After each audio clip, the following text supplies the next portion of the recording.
5번 길 책방. 책방지기 윤조입니다. 오늘의 책은 미국 문학의 정수라 불리우는 스콧 피츠제럴드의 위대한 개츠비입니다. 1920년대 미국의 타락한 아메리칸 드림과 사랑하는 여인을 되찾기 위해 모든 것을 걸었던 한 남자의 열망과 파멸을 그려낸 작품입니다.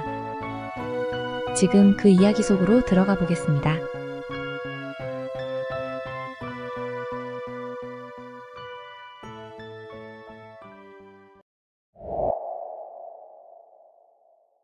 누군가를 비판하고 싶어질 때면 말이다.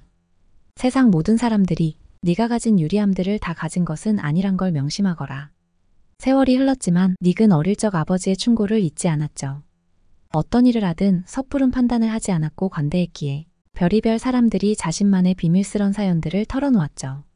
하지만 그 관대함이란 것에 한계가 느껴질 무렵 그는 더는 특권을 누리는 자의 시선으로 다른 이들의 마음속을 들여다보고 싶지 않았다고 말합니다.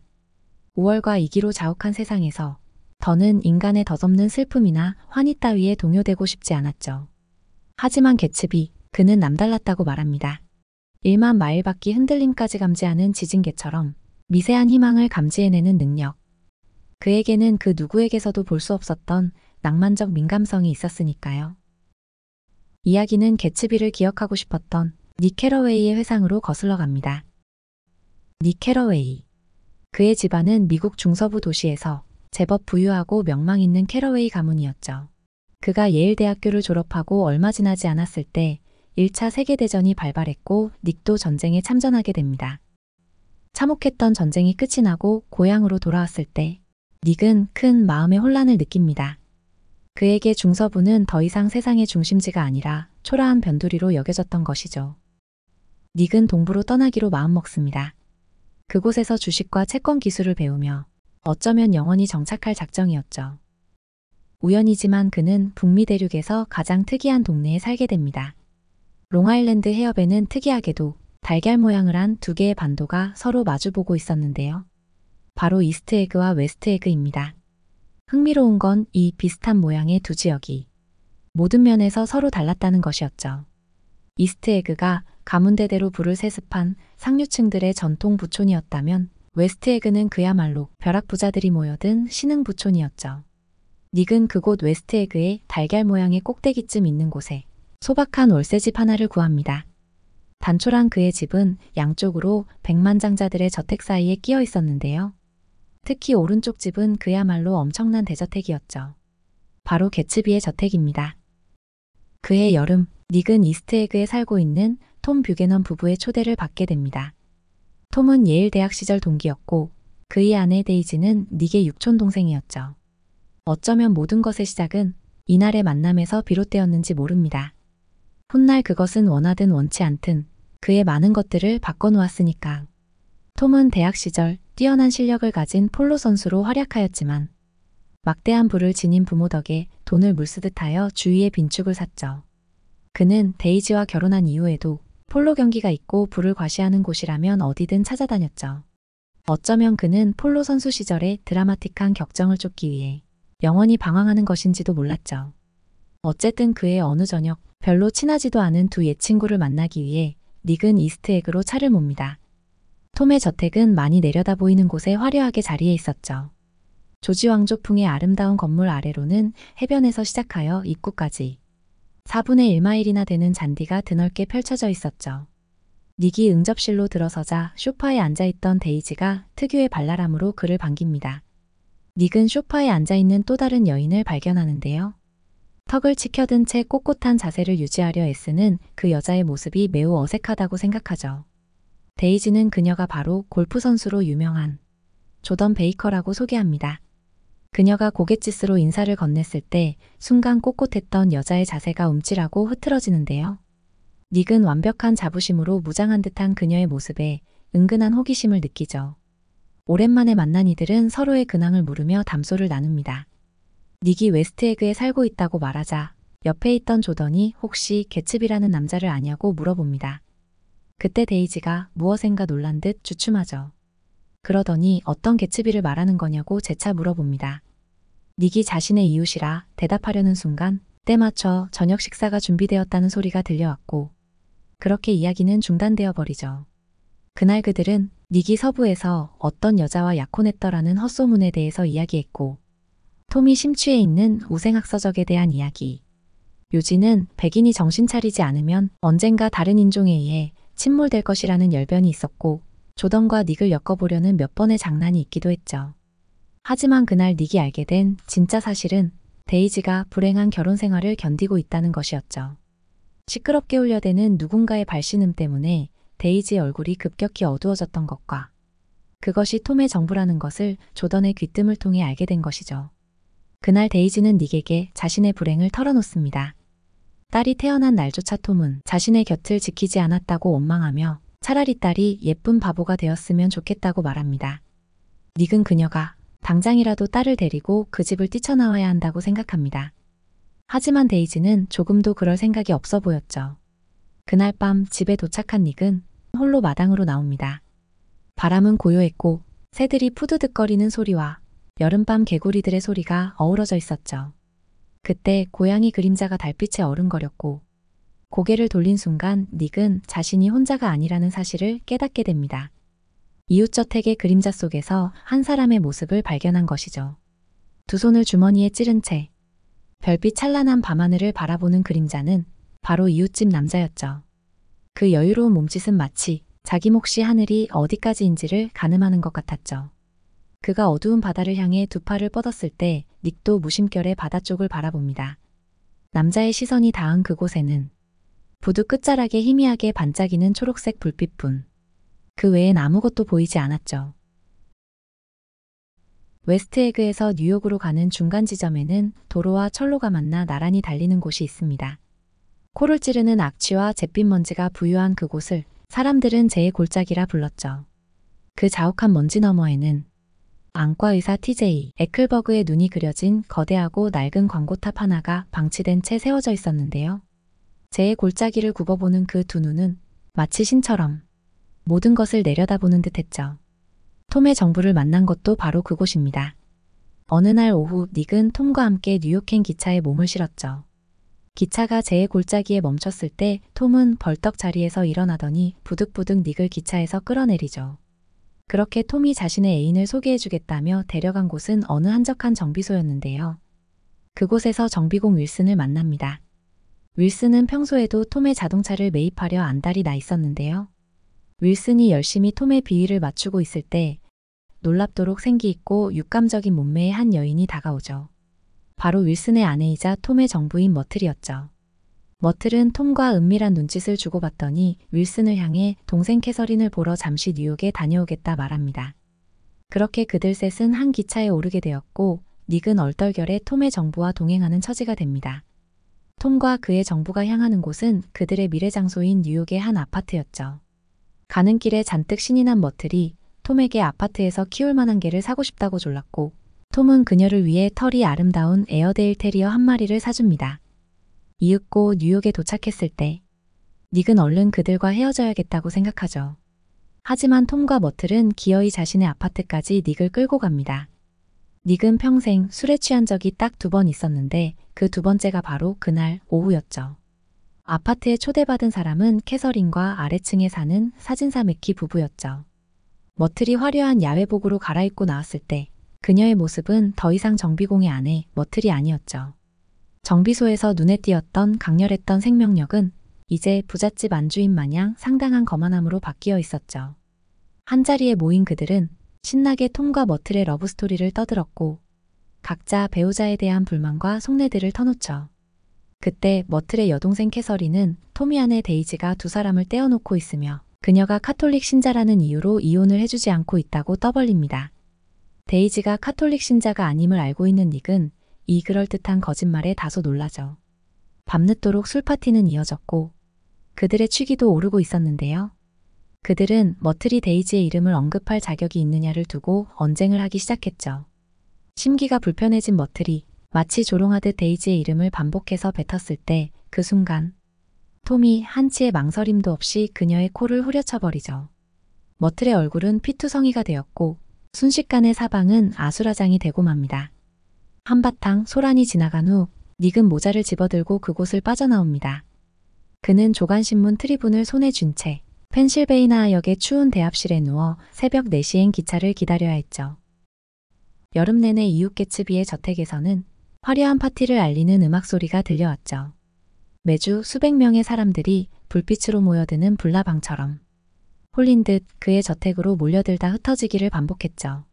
하지만 누구도 개츠비를 제대로 본 사람은 없다고 말합니다. 그러던 어느 날 닉은 정식으로 개츠비의 초대를 받게 됩니다. 모든 것이 낯선 그곳에서 그는 우연히 조던 베이커를 만나게 되죠. 그리고 여기저기서 개츠비에 대한 무성한 소문들을 듣게 됩니다. 옥스퍼드대 출신이 아니라는 것, 전쟁 때 독일 첩자였고 밀주업자라는 것, 심지어 전에 살인을 저질렀다는 이야기도 있었죠. 닉은 베이커와 함께 개츠비를 찾아 나서기로 합니다. 이곳저곳을 둘러보던 그들은 뭔가 근엄해 보이는 문 앞에 이르는데요. 조심스레 문을 열자 천장이 높은 근사한 고딕풍 서재가 나타났죠. 그리고 그 안에서 커다란 올빼미 눈 하나가 빼곡 얼굴을 내밉니다. 올빼미 안경을 쓴 그의 정체는 술을 깨기 위해 서재에서 쉬고 있던 한 남성이었는데요. 그는 닉과 조던을 보자마자 흥분에 들떠 떠들기 시작하죠. 그저 장식용 책일 거라 생각했던 여기 고서들과 인쇄물들이 죄다 진품이었다며 이것은 놀라운 리얼리즘이라 격하게 감동합니다. 서재에서 나오자 정원에서는 무도회가 시작되고 있었고 어느새 닉도 흥에 취해 파티를 즐기기 시작했죠. 그때 한 남자가 다가와 아는 체를 합니다. 그는 혹시 전쟁 때 3사단에 있지 않았냐고 물어오죠. 반가워진 두 남자는 조금씩 친해지기 시작했고 그러다 아침에 수상 비행기를 함께 타자는 약속까지 하죠. 닉은 남자에게 자신이 개츠비의 옆집에 살고 있고 실은 초대장을 받았지만 아직도 주인을 만나지 못했다고 이야기합니다. 그때 남자가 말합니다. 자신이 개츠비라고요. 개츠비는 당황한 닉을 보며 자신이 주인 노릇을 제대로 못했다고 미소 짓죠. 그때 남자의 미소는 닉에게 깊은 인상을 남깁니다. 그것은 아마 평생 몇 번 볼 수 없을 만큼 보기 드문 거역할 수 없는 애정과 이해가 담긴 그런 미소였다고 생각합니다. 닉은 뉴욕 생활에 꽤 잘 적응해 나가고 있었죠. 신탁회사의 직원들과 어울려 식사를 하고 저녁에는 예일 클럽에서 시간을 보내거나 위층 도서실에서 투자와 증권에 관한 공부도 했죠. 모험과 낭만으로 가득한 뉴욕의 밤 공기. 어느새 닉은 뉴욕이 좋아지기 시작합니다. 그곳에서 닉은 가끔 조던을 만납니다. 그녀에 대한 감정은 사랑보다는 다정한 호기심 같은 것이었죠. 닉은 그녀가 과거 메이저 골프 대회에서 슬쩍 공을 옮기려 했다는 의혹이 불거졌을 때 벼란 목격자가 진술을 번복했던 사건을 기억하고 있었죠. 닉은 그녀에 대해 교정이 불가능한 거짓말쟁이라 여기면서도 오만하고 매력있는 여자라고 느끼죠. 이른 아침, 누군가 닉의 문 앞에서 요란 안경적을 울려대고 있었죠. 밖으로 나온 닉은 자신의 눈앞에 서 있는 근사한 자동차와 호쾌하게 웃고 있는 개츠비를 발견합니다. 그렇게 둘은 함께 드라이브를 나가게 됩니다. 개츠비는 닉이 자신을 어떻게 생각하는지 무척이나 궁금했죠. 개츠비는 자신에 대한 비난 섞인 소문들을 자신도 익히 알고 있다 말합니다. 하지만 닉에게만은 그 오해를 풀고 싶다고 하죠. 개츠비는 닉에게 자신이 살아온 이야기를 하나 둘 털어놓기 시작합니다. 자신이 중서부의 부잣집에서 태어났고 갑자기 가족 모두가 죽는 바람에 거액의 유산을 상속받은 이야기. 옥스퍼드 대학을 다녔고 자신이 전쟁 영웅이라는 사실도 말합니다. 실제로 몬테네그로에서 받은 훈장을 증명하듯 꺼내 보이기도 하죠. 그렇게 개츠비는 작정한 듯 자신의 서사를 죄다 풀어내기 시작합니다. 처음엔 왠지 억지스럽게 들리던 그의 말들이 듣다 보니 차츰 진실로 다가왔고 닉은 마치 12권 분량의 잡지를 급하게 훑어본 사람처럼 개츠비의 이야기에 완전히 도취되고 말았죠. 그때 개츠비가 조심스레 말을 꺼냅니다. 실은 부탁 하나가 있다고요. 그리고 그 부탁은 오늘 오후 조던이 대신 전해줄 것이라 말하죠. 닉은 왜 본인이 직접 원하는 바를 말하지 않는지 이해되지 않았죠. 그리고 문득 그의 잔디밭에 발을 들여놓은 자신을 후회합니다. 뭔가 귀찮은 일에 휘말리고 말았다는 것은 분명했죠. 뉴욕 시내로 들어선 그들은 점심을 먹기 위해 어느 지하 레스토랑 안으로 들어섭니다. 그들은 뭔가 비밀스럽고 어두침침한 식당의 대기실에서 기다리게 되는데요. 그곳에서 개츠비는 울프심이라는 남자와 마주치게 됩니다. 개츠비의 오랜 지인인 듯한 그는 반갑게 인사를 건넸고 그들은 자연스레 동석하게 됩니다. 그렇게 이야기를 나누던 중 개츠비가 문득 전화하고 오겠다며 자리를 뜨는데요. 둘이 남겨지자 울프심은 마치 기다렸다는 듯 개츠비를 띄워주는 말들을 늘어놓으며 서로 매우 각별한 사이임을 강조하는 것이었죠. 그러더니 개츠비가 여자들에게 무척이나 조심스럽다는 것, 친구 마누라는 쳐다보지도 않는다는 이상한 말을 넌지시 건넵니다. 개츠비가 돌아오자 울프심은 웃으며 자리를 털고 일어섭니다. 울프심의 정체가 궁금해진 닉은 개츠비에게 그가 무엇을 하는 사람인지 조심스레 물어보았죠. 개츠비는 냉담하게 대답합니다. 그는 도박사이며 1919년 그 유명한 월드 시리즈를 조작했던 바로 그 장본인이라는 말을 덧붙이죠. 그때 조금 떨어진 자리에서 닉은 낯익은 얼굴을 발견해냅니다.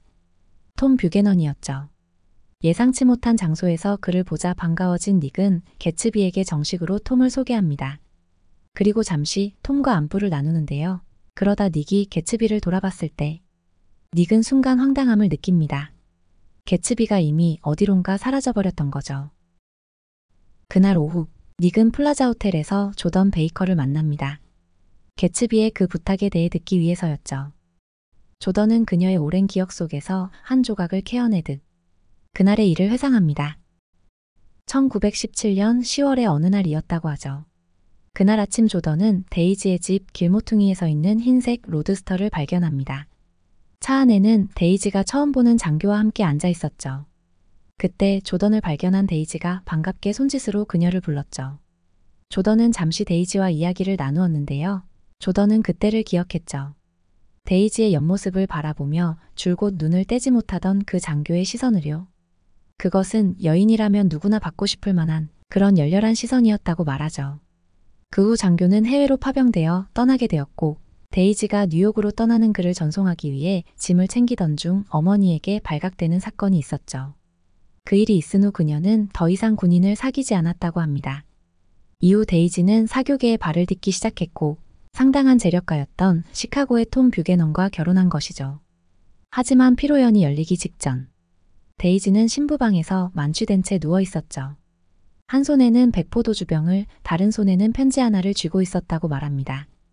데이지는 진주 목걸이를 벗어던지며 통곡했고 신부 들러리였던 조던은 그런 그녀를 욕조로 끌고 가 차가운 물을 들이부었죠. 그 난리가 있고서 얼마 뒤 데이지가 방에서 나왔을 때 다시 진주 목걸이는 그녀의 목에 걸려 있었다고 말합니다.